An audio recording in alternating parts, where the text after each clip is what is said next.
Assalamualaikum warahmatullahi wabarakatuh. Saya Muhammad Nur Widya Putra, NPM Mager 473. Di sini saya akan menginterpretasikan hasil analisis saya menggunakan SWOT PLS.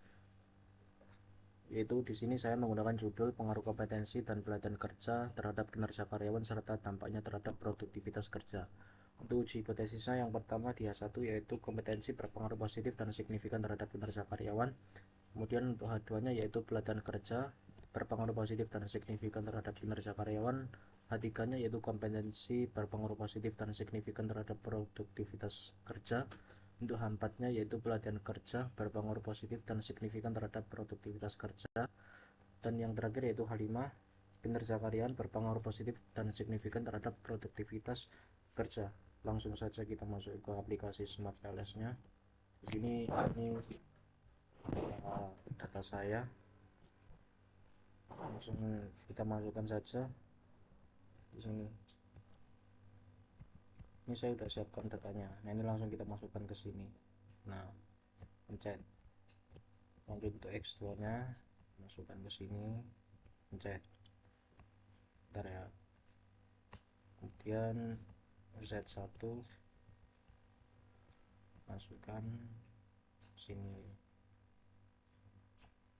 Kemudian yang terakhir nya masukkan ke sini. Nah, kalau gitu kita ganti. Bentar.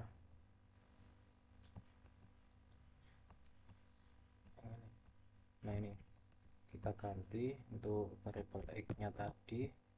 Variabel x nya yaitu tadi pengaruh kompetensi. Oke, kemudian lanjut untuk x2 nya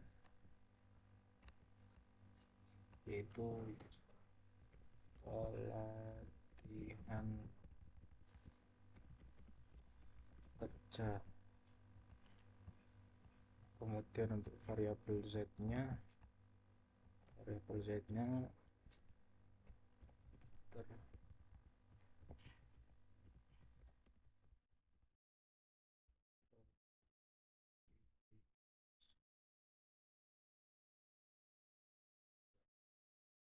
yang terakhir yaitu variabel y kinerja karyawan. Oke, nah setelah itu kita langsung konekkan saja sini, kita konekkan ke sini, konekkan sini, konekkan sini, konekkan sini, dan konekkan sini. Nah setelah itu langsung kita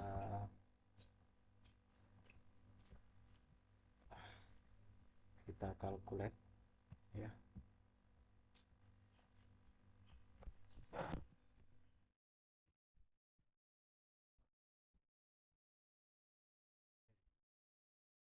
Di situ kita masuk ke overloading. Nah di sini data saya positif semua ya. Jadi berdasarkan hasil analisis overloading, seluruh indikator pada variabel tadi, seluruh indikator tadi seluruh indikator pada variabel tadi yaitu memiliki nilai loading di atas 0,70 sehingga dinyatakan valid dalam merefleksikan masing-masing konstruk Latin. Jadi semuanya ini memenuhi kriteria validitas konvergen, yang berarti instrumen pengukuran pada penelitian ini sudah cukup baik dan andal. Dengan demikian model pengukuran dinyatakan layak dan analisis dapat dilanjutkan ke pengujian model struktural atau uji hipotesis untuk melihat hubungan antar variabel dalam penelitian. Kemudian kita lanjut ke konstruk reliability atau validity. Nah, di sini untuk nilai average-nya, untuk nilai average variance extra atau AV pada setiap konstruk menunjukkan hasil yang baik untuk mendukung validitas diskriminan secara teori suatu konstruk dinyatakan memiliki validitas atau konvergen dan memiliki dasar uji diskriminan dengan kriteria formal atau formal Lasker yang memadai apabila nilai AV lebih besar dari 0,50 pada output nilai AV untuk kinerja karyawan ini sebesar 0,8 0,682 ini. Jadi untuk pelatihan kerjanya 0,679. Kemudian untuk pengaruh untuk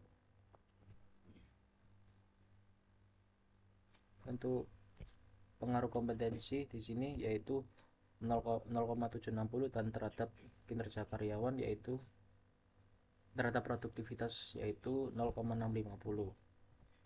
Artinya masing-masing konstruk mampu menjelaskan lebih dari 50% varians indikator-indikatornya, sehingga setiap konstruk cukup mewakili indikator yang mengukurnya secara teoritis, dapat dibedakan dari konstruk lainnya. Jadi dengan demikian berdasarkan nilai AV, model telah memenuhi prasyarat untuk validitas diskriminan yang baik.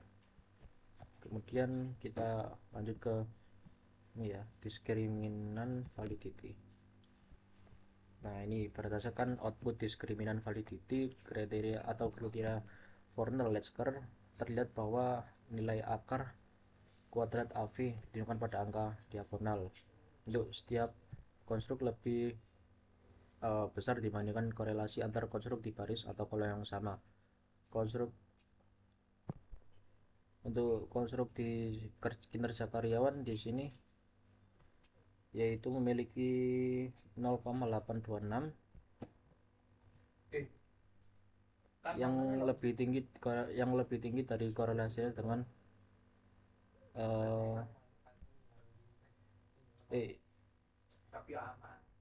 yang lebih tinggi dari pelatihan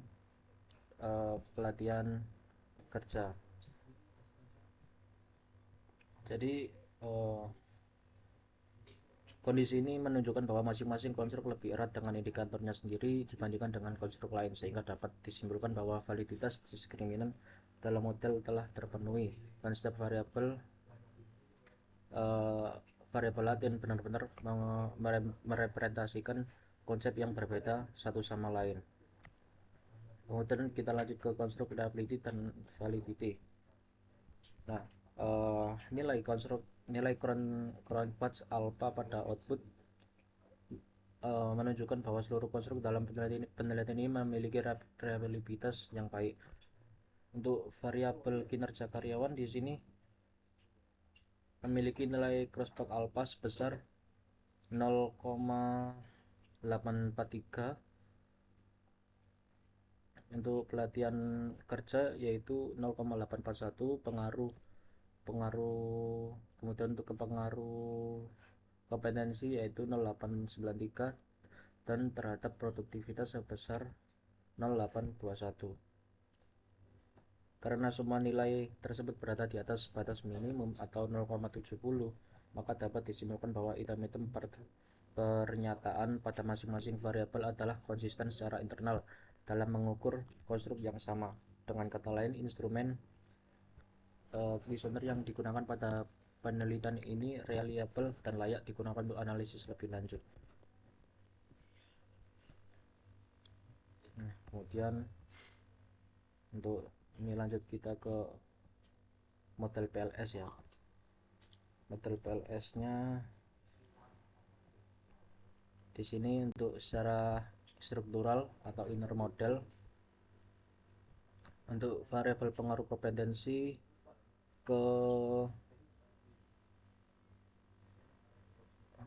terhadap produktivitas kerja yaitu memiliki jalur sebesar 0,356 dan untuk pelatihan kerja terhadap variabel Z yaitu sebesar 0,704. Kemudian untuk variabel ini terhadap terhadap produktivitas kerja ke kinerja karyawan memiliki koefisien 0,075, dan di sini untuk nilai R square-nya di terhadap produktivitas kerja yaitu sebesar 0,991. Artinya untuk variabel ini dan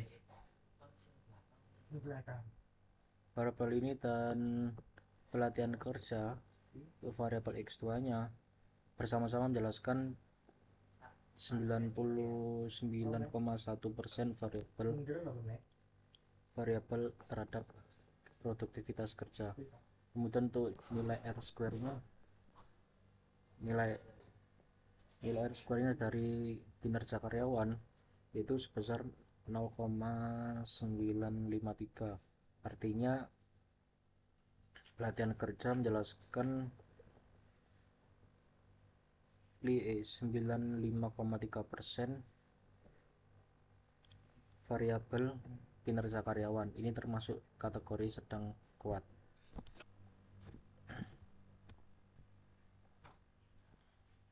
Kemudian lanjut ke ini pengaruh kompetensi untuk X1 nya yaitu sebesar 0,942. Kemudian untuk ininya X2 nya yaitu X1.2 nya sebesar 0,851. Kemudian yang ketiga 0,814 dan yang terakhir 0,874. Jadi di sini yang paling dominan yaitu di X1.1 sebesar 0,942. Artinya X1.1 adalah aspek pengaruh kompetensi yang paling kuat mencerminkan variabel pengaruh kompetensi dalam penelitian. Kemudian di pelatihan kerja untuk X1.1 nya yaitu sebesar 0,860. Kemudian yang untuk X2.2 0,846. Untuk X2.3 yaitu sebesar 0,758, dan yang terakhir X2.4 0,828.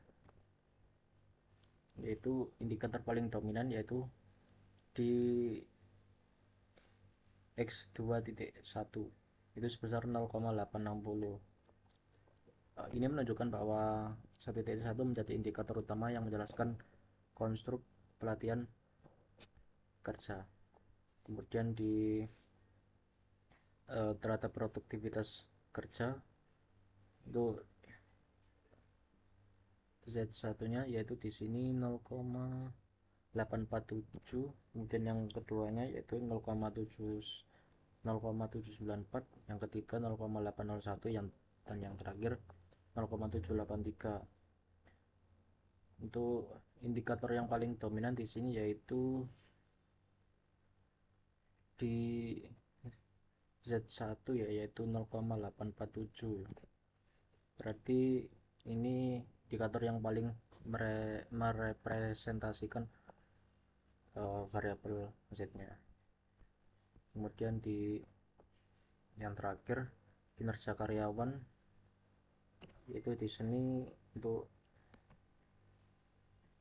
Y1.1 nya 0,901, yang kedua 0,816, yang ketiga 0,818, dan yang terakhir 0,762.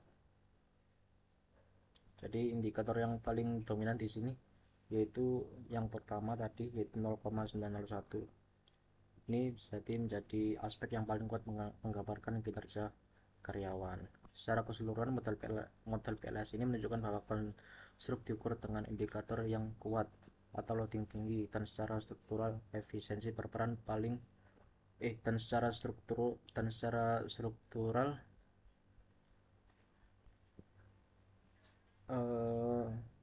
produktivitas kerja ini berperan penting sebagai penghubung mediator yang menyalurkan pengaruh kompetensi dan pelatihan kerja terhadap kinerja karyawan. Kemudian lanjut ke batch coefficient.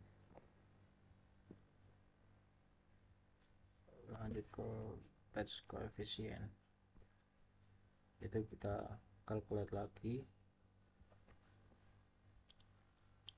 batch coefficient.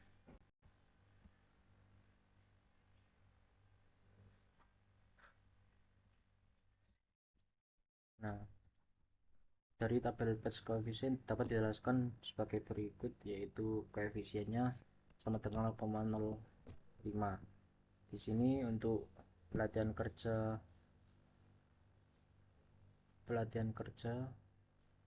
terhadap kinerja karyawan, koefisiennya sebesar 0,704 untuk T statistiknya di sini yaitu 1,977, dan untuk P value-nya di sini 0,049, yaitu positif atau signifikan positif. Artinya semakin tinggi pelatihan kerja, semakin tinggi pula kinerja karyawan atau pengaruhnya cukup kuat. Kemudian ini lanjut ke yang kedua, pelatihan kerja terhadap produktivitas kerja. Di sini memiliki koefisien 0,862, untuk T-nya di sini 20,659, dan P value-nya 0,0000, yaitu signifikan positif. Artinya pelatihan kerja terbukti meningkatkan produktivitas kerja. Nah, kemudian di sini pengaruh kompetensi terhadap kinerja karyawan.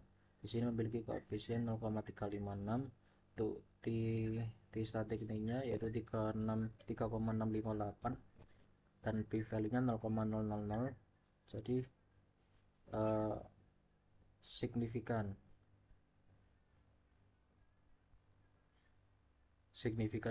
positif. Jadi secara langsung pengaruh kompetensi ini terbukti berpengaruh pada kinerja karyawan. Kemudian yang keempat yaitu pengaruh kompetensi terhadap produktivitas kerja. Di sini koefisiennya sebesar 0,138, kemudian untuk T statistiknya 3,266, dan P value-nya 0,001. Artinya di sini berpengaruh signifikan positif. Jadi pengaruh kompetensi ini mampu meningkatkan produktivitas kerja. Dan yang terakhir yaitu terhadap produktivitas kerja ke kinerja karyawan. Nah, diketahui di sini minus untuk koefisiennya minus 0,075, untuk T statistiknya 0,215, dan P value-nya 0,830. Nah, ini kan merah ya, berarti tidak signifikan karena lebih dari 0,05. Secara nggak langsung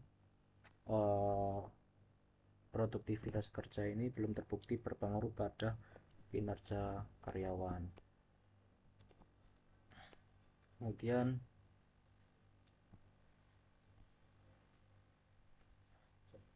sudah sekian untuk analisis untuk interpretasi dari Smart PLS. Sekian dari saya. Wassalamualaikum warahmatullahi wabarakatuh. Terima kasih.